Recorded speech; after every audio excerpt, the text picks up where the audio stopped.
Hello everyone, in this video we shall read the ninth chapter of English Reader book.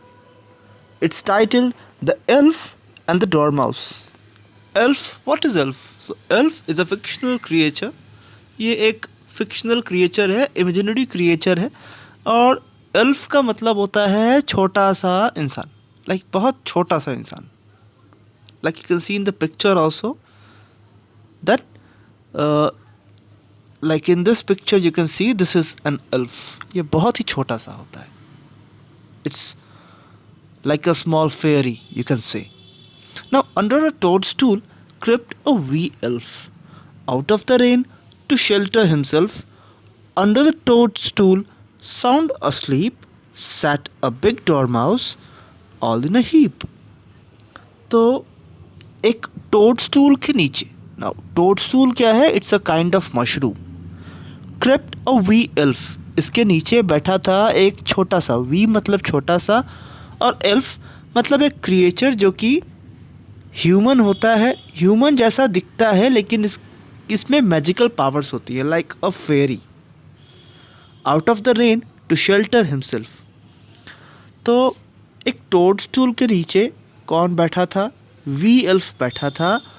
बारिश से बचने के लिए वो खुद को यहाँ पे शेल्टर, खुद के शरण लेने के लिए वो यहाँ पर आ गया था. शेल्टर मतलब छुपने के लिए.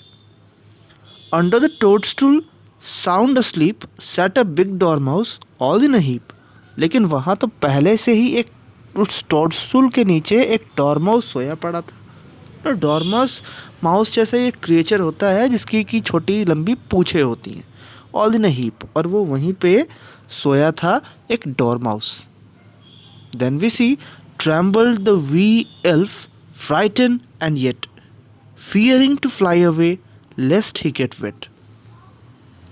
तो tremble मतलब कांपना. जो छोटा सा एल्फ था वो फ्राइटेंड था, वो डर के मारे कांप रहा था और हालांकि अब भी उसे डर लग रहा था उड़ने में. लेस्ट मीन्स नहीं तो, लेस्ट ही गेट वेट, अगर वो उड़ेगा तो वो वेट हो जाएगा.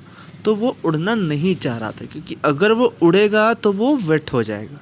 To the next shelter may be a mile, क्योंकि जो अगला शेल्टर है वो वहाँ से कुछ मील की दूरी पे है. Suddenly the wee elf smile wee smile. तो तभी अचानक जो वी एल्फ है, जो छोटा सा एल्फ है, वो एक छोटी सी मुस्कान भी देता है, वो थोड़ा सा मुस्काता भी है. And then we see what, tugged till the toadstool toppled in to.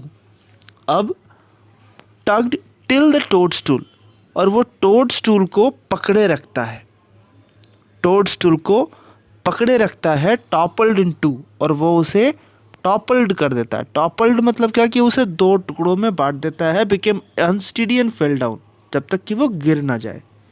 Holding it over him गेली ही फ्लू. अब क्योंकि उसमें मैजिकल पावर्स है तो उसने टोडस्टूल को कसकर पकड़े रखा, खींचा, like tug of the war you play in that you tug the rope. So here also he tugs this toadstool. वो इस मशरूम के पौधे को खींचता है जोर से और इसे दो टुकड़ों में बांट देता है. और होल्डिंग इट ओवर हिम, अब क्योंकि उसे पता है कि जो अगला रेस्ट पोजीशन है, अगला शेल्टर है, वो माइल की दूरी पे है, कुछ दूरी पे है, तो वो उसे पकड़ के आसानी से उड़ जाता है. गेली मतलब विथ फन ऑफ हैप्पीनेस, तो वो हैप्पीनेस में उड़ जाता है वहाँ से. सून ही वॉज सेफ होम, अब वो घर पहुँच चुका था. ड्राई एज कुड बी, जितना ड्राई वो हो सकता था उतना ड्राई वो था. सून वोक द डॉर्माउस गुड ग्रेशियस मी. तो तभी डॉर्माउस जो कि बारिश में आराम से लेटा था उस टोडस्टूल के नीचे, अब वो कहता है कि गुड ग्रेशियस मी, मेरे पर कोई दया करो, कोई मेरे ऊपर अच्छाई दिखाओ. Someone be kind polite and generous towards me. Where is my toadstool, मेरा टोडस्टूल कहाँ है? Loud he lamented and that's how umbrellas first were invented. तो और ये क्या है कि where is my toadstool, loud he lamented, वो कहता है कि मेरा टोडस्टूल कहाँ है. वो बड़े निराशा में कहता है, लैमेंट मतलब निराशा में, काफ़ी सैड होकर कहता है.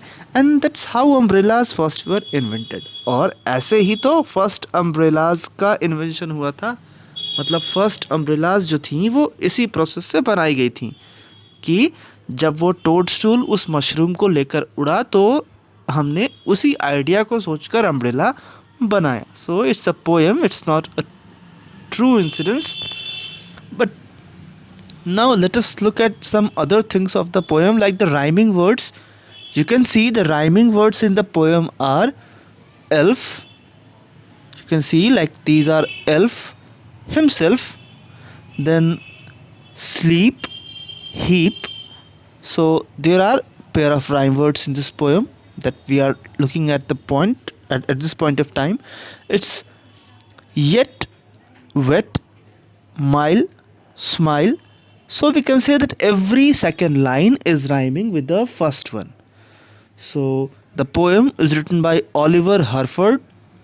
He was an American writer and artist. He is famous for his poems and drawings for books. So that's all for this video.